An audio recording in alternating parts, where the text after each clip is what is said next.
अस्सलाम वालेकुम स्टूडेंट्स। आज हम टैगोर की नेक्स्ट पोएम से आगाज़ करने जा रहे हैं और ये जो पोएम है ये बुनियादी तौर पर टैगोर की जो अपनी वालदा के नाम मोहब्बत है, जो उसकी माँ से मोहब्बत है, ये उसको एक बहुत बड़ा ट्रिब्यूट है, इसमें कोई शक नहीं।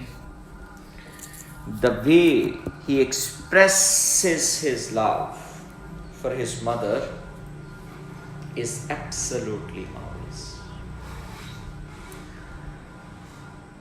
और दुनिया के ऑलमोस्ट जो मिस्टिक पोएट्स हैं वहाँ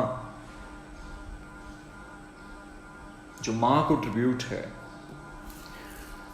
वो हमें बड़ा वाइब्रेंट एलिमेंट के तौर पर हमें जो है वो मिलता है। टैगोर की वालदा शारदा देवी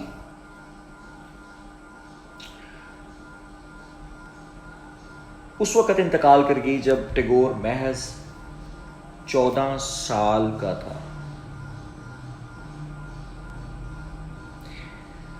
वालदा के नाम ट्रिब्यूट में उसने एक और पोएम जो है वो भी कंपोज की, I can not recall the face of my mother.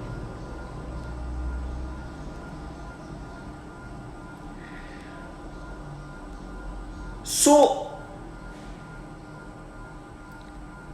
ये पोएम चेन ऑफ पर्ल्स की आप बात कर लें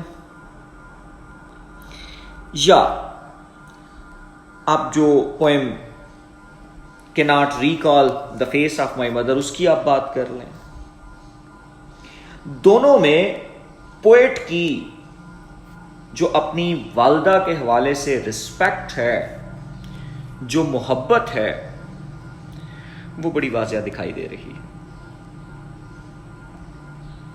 चेन ऑफ पर्ल्स बुनियादी तौर पर हम जब भी चेन ऑफ पर्ल्स की बात करते हैं तो पर्ल्स बेसिकली प्रीशियस मोतियों के हवाले से जाने जाते हैं और माने जाते हैं कि ये जो मोती हैं, when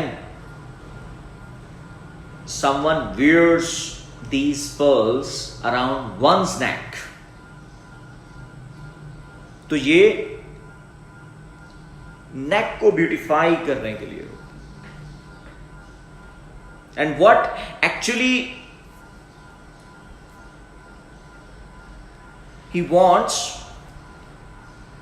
to say here that he wants to make a chain of pearls. In reality, no. Mother has already died in his imagination. और ये जो चेन ऑफ पर्ल्स होगी ये वो अपनी मां को एक हदिया तबरीक पेश कर रहा है, उसकी मोहब्बत में ये निछावर कर रहा है। अगर आप ओपनिंग लाइन को देखें, mother, directly first word of the poem is addressed to mother। Free verse में अगेन ये पोएम मौजूद है। And what does poet say? Mother, I shall weave a chain of pearls for thy neck। ऐ मां, क्या करना चाहता हूं मैं? वीव, बुनना चाहता हूं, बनाना चाहता हूं। What? A chain of pearls। एक मोतियों की एक लड़ी परोना चाहता हूं। For thy neck, तेरी गर्दन के लिए। जो वहां पर अब मोतियों की लड़ी परोना, मां मर चुकी है, 14 साल का था टैगोर जब मां मर चुकी है, लेकिन अब इस वक्त जबकि वालदा इंतकाल कर चुकी, ये पोएट बन चुका, अपनी गीतांजलि तहरीर कर रहा है, तो फिर कौन सी पर्ल्स, कौन सी चेन, कौन सी neck? It's everything is happening in his own imagination. And let me again, let me complete the line. I shall weave, मैं बनाऊंगा. अब ये जो चेन ऑफ पर्ल्स होगी, ये दो चीजों के साथ बन सकती है. नंबर एक, कि वो अपने अल्फाज के जरिए अपनी मां को ट्रिब्यूट दे. पहला तरीका जिससे चेन ऑफ पर्ल्स बन सकती है, अल्फाज वुड बिहेव लाइक पर्ल्स. जो वर्ड्स वो सेलेक्ट करेगा वो पर्ल्स का काम कर रहे होंगे, क्योंकि ट्रिब्यूट है ना. और दूसरे नंबर पर चेन ऑफ पर्ल्स किससे वो बनाना चाहता है? फरदाइनक with my tears of sorrow. Tears of sorrow, कि जो मेरे गम के आंसू हैं, जो मेरे तकलीफ वाले आंसू हैं, मैं उन आंसुओं से तेरी याद में क्या बनाना चाहता हूं? चेन ऑफ पर्ल्स बनाना चाहता हूं. कभी आप गौर करें तो जो आंसू आंख से टपक रहा होता है, again it's symbolically a chain of pearls. कहा जाता है ना कि जो आंसू हैं वो मोतियों की मानंद होते हैं, कि आपकी आंख से गिरा हुआ एक कतरा अगर आप अपनी हथेली पर ले आए तो it just like a pearl. अब वो एक्चुअली अपनी वालदा को याद करके अपनी इमेजिनेशन में क्या कर रहा है? रो रहा है, या वो रोना चाहता है. और वो उन आंसुओं से एक चेन ऑफ पर्ल्स बनाना चाहता है. For thy neck with my tears of सारो, के टीयर्स ऑफ सारो के जरिए मैं ये ऐसा करना चाहता हूं. For thy neck with my tears of sorrow. और आगे वो क्या कहता है? The stars. दुनिया में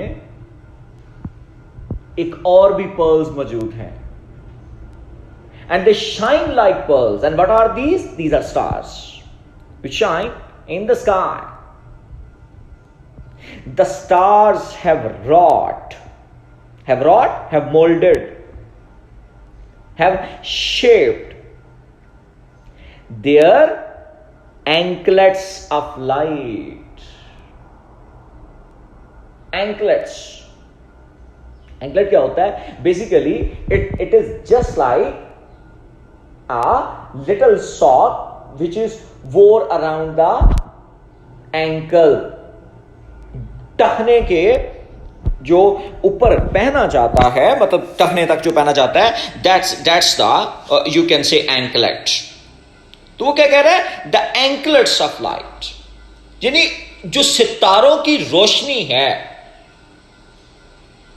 वो क्या है कि the stars have wrought, वो उन्होंने अपनी रोशनी को मोल्ड कर लिया है. wrought their, shaped their anklets of light, कि वो ऐसे लग रहे हैं कि जैसे वो तेरे पांव में आने को तैयार हो. मां के कदमों तले स्वर्ग होता है, जन्नत होती है ना. क्यों होती है भाई? कि सारे जहान की बादशाही जो है वो फिर किस तरह से, मतलब ये कहा गया है, मतलब आप हिंदी लिटरेचर की आप बात कर लें, आप उर्दू लिटरेचर की आप बात कर लें, यहां जो मदर को ट्रिब्यूट है वो बहुत बड़ा ट्रिब्यूट है, इसमें कोई दो राय नहीं है। तो वो क्या कहता है, सितारे क्या कर चुके हैं, they moulded their light, they moulded their anklets of light, कि जो उनके ऊपर रोशनी चमक रही थी, टू डेक दाई फीट। आसमान से सितारे उतरकर तेरे कदमों में आने को तैयार बैठे, यानी वो तेरे कदमों को चूमना चाहते हैं। क्यों चूमना चाहते हैं? इस वजह से कि क्योंकि तू मां है। ट्रिब्यूट किसको जा रहा है? मदर को। यानी स्वर्ग से सितारे आ रहे हैं मां के कदमों को चूमने के लिए, टू डेक दाई फीट। लेकिन वो क्या कह रहा है? बट माइन विल हैंग, यानी आसमान से जो मोती उतर रहा है वो तेरे कदमों में पड़ा होगा, लेकिन जो मेरी आंखों से मोती निकलेगा, but mine will hang upon thy breast, लेकिन जो मेरे कदमों, मेरी आंखों से मोती निकलेगा, जो मेरी आंखों से आंसू निकलेंगे, मोती निकलेंगे, will hang, will fall on Dai breast, मां तेरे सीने लग के रोना चाहता। यानी कि सितारे, वो जो मोती हैं वो तेरे कदमों में पड़े हैं, जबकि मेरे मोती तेरे सीने पे पड़े होंगे। मैं उस एहसास, उस ममता के एहसास को अपने आप में जगाना चाहता हूं कि वो मां का प्यार किस तरह से होता है, ममता की उस मोहब्बत को, उस ममता को फील करना चाहता हूं कि वो प्यार किस तर्ज का है। But mine will hang upon Dai breast. और नेक्स्ट लाइन देखें, कहता है वेल्थ, ये जो पूरी दुनिया की दौलत है, and fame, come from the, यानी ये जो दौलत है और ये जो मुझे आज शोहरत मिली है, वो क्यों कर मिली है? वो तेरे बदौलत मिली है। क्या कह रहा है? मां, ये जो सारी दौलत और शोहरत है ये मुझे तेरे बदौलत मिली है। टैगोर की वालदा का इंतकाल, जैसे कि मैंने पहले भी बताया आपको, 14 साल की उम्र में जब ये था, 14 साल का था, तब इसकी वालदा का इंतकाल हो चुका था। तो उस वक्त, जिस वक्त एक औलाद को सबसे ज्यादा मां की जरूरत होती है, क्योंकि उसकी जो इमोशंस हैं वो उस वक्त इमैच्योर हो रहे होते हैं, तो उस वक्त वालदा का इंतकाल हो जाना, ये मतलब अपने आप में एक बहुत बड़ा नुकसान है। तो वो क्या कह रहा है? Wealth and fame come from the, यानी मुझे जो जितनी शोहरत मिल रही है, ये जो दौलत है, ये सिर्फ तेरी वजह से। अगर तूने मुझे जना ना होता, तूने मुझे पैदा ना किया होता, तो शायद ये तमाम दौलत और शोहरत कभी मुझे ना मिली होती। यानी ये सब कुछ तेरे वसीले से है। सो wealth and fame come from the,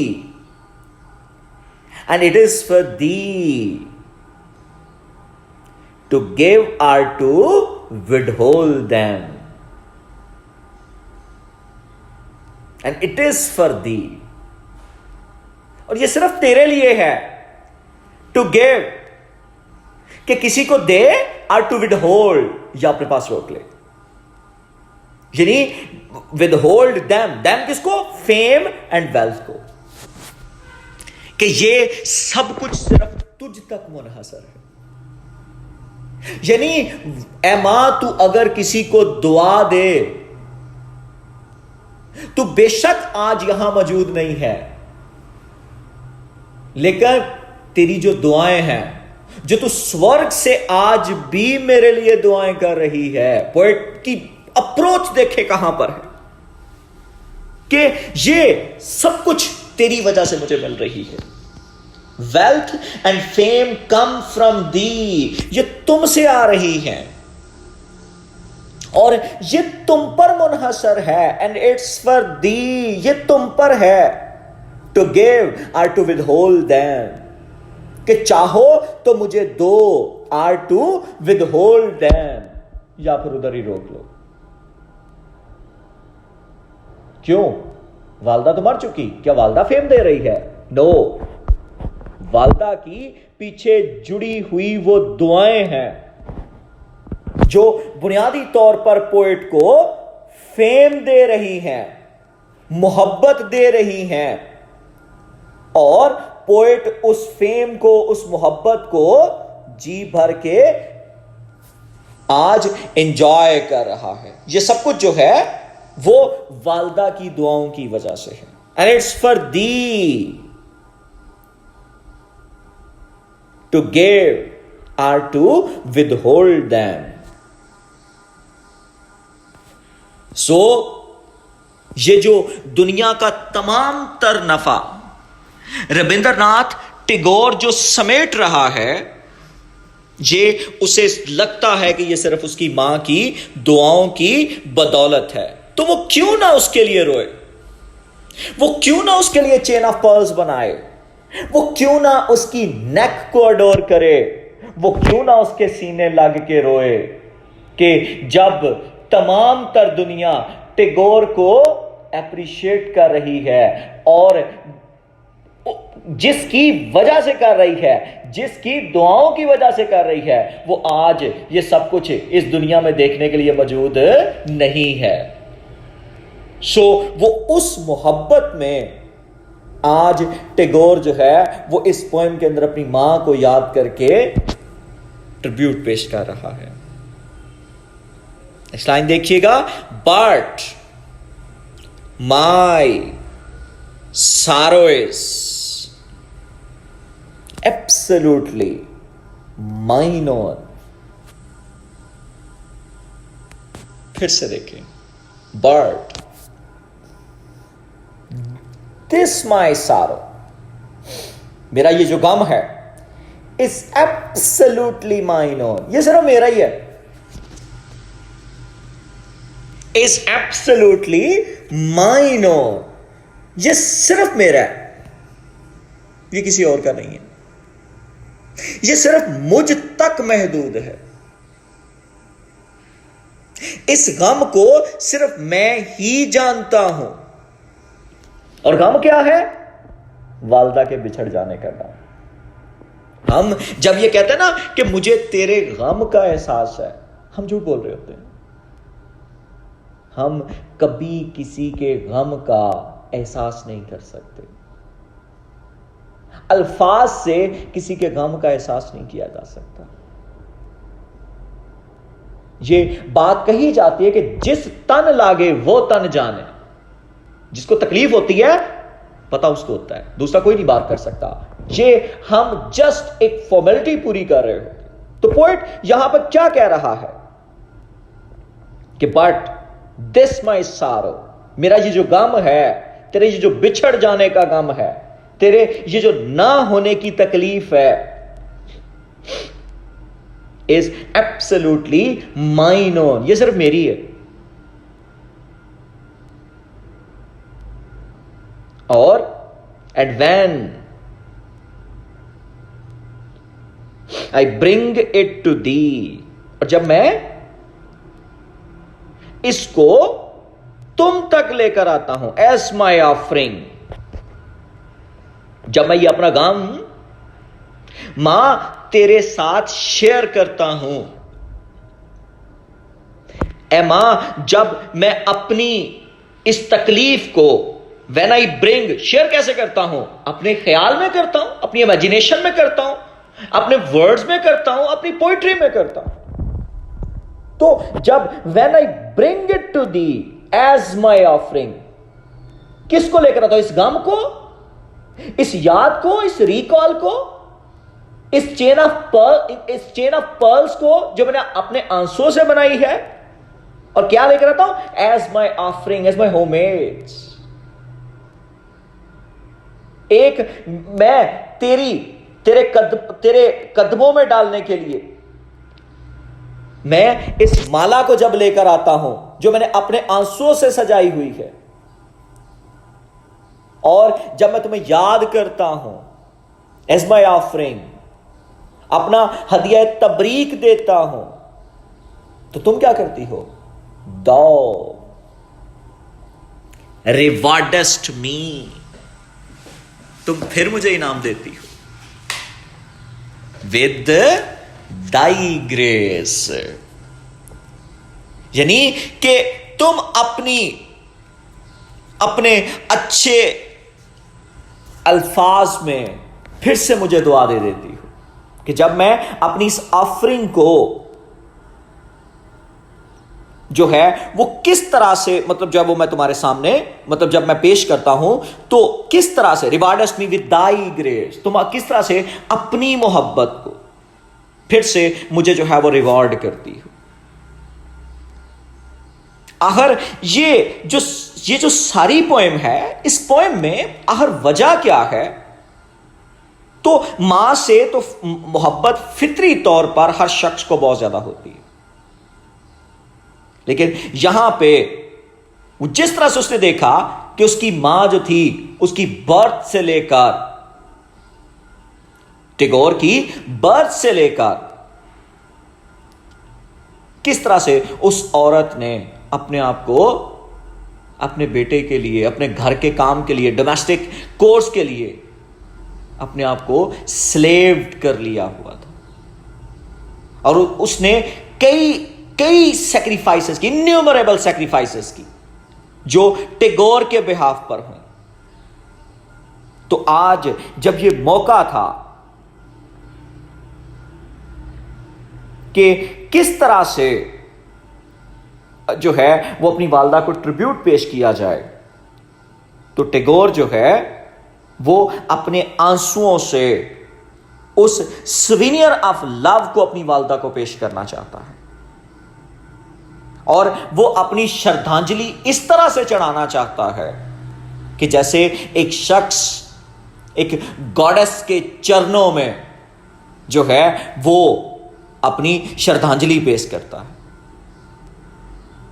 वो उसके लिए एक गॉडेस की मानंद है, और वो जो गॉडेस है उसने क्या किया? उसको आज के इस दिन के लिए बड़ा किया, ताकि लोग उसको रविंद्रनाथ टैगोर के नाम से जान सकें। टैगोर को अगर कोई शनाख्त मौजूद है तो वो इसके पीछे, वो यहां जो ट्रिब्यूट है वो वालदा को इस वजह से है कि ये मां, ये सिर्फ तेरी वजह से है। सो ये unbroken bond of love between a son and a mother has been expressed by the poet. So यहां जो कुछ भी है वो यानी कि जो विजडम मिली, जो स्ट्रेंथ मिली, जो कॉन्फिडेंस मिला, जो मॉरल सपोर्ट मिली, ये सब कुछ टैगोर को उसकी वालदा की तरफ से मिली। और टैगोर जो है किस तरह से उसे पता चला कि मां कैसे जो है वो अपने घर के लिए कुर्बानियां देती रही, और उसे कैसे पता चला कि किस तरह से इस मिसफॉर्चून को मतलब जो है वो फेस करना होता है, इस पेन को, सारों को किस तरह से जो है वो फेस करना होता है। और उसकी वालदा जो है वो हंसते हंसते इस तमाम सारों को, इस तमाम तकलीफ को जो है वो अपनी ज़िंदगी में मतलब जो है वो फेस करती आई। तो इसी वजह से जब भी गम के इन लम्हों में रविंद्रनाथ टैगोर जो है वो अपनी मां को याद करता है, तो वो एक्चुअली मां से इंस्पिरेशन मांग रहा होता है। क्या मेरी मां तू मुझे इंस्पिरेशन दे, ताकि तेरी इस इंस्पिरेशन से मैं क्या कर सकूं, इस दुनिया की तकलीफों का सामना कर सकूं। That's overall, thank you very much.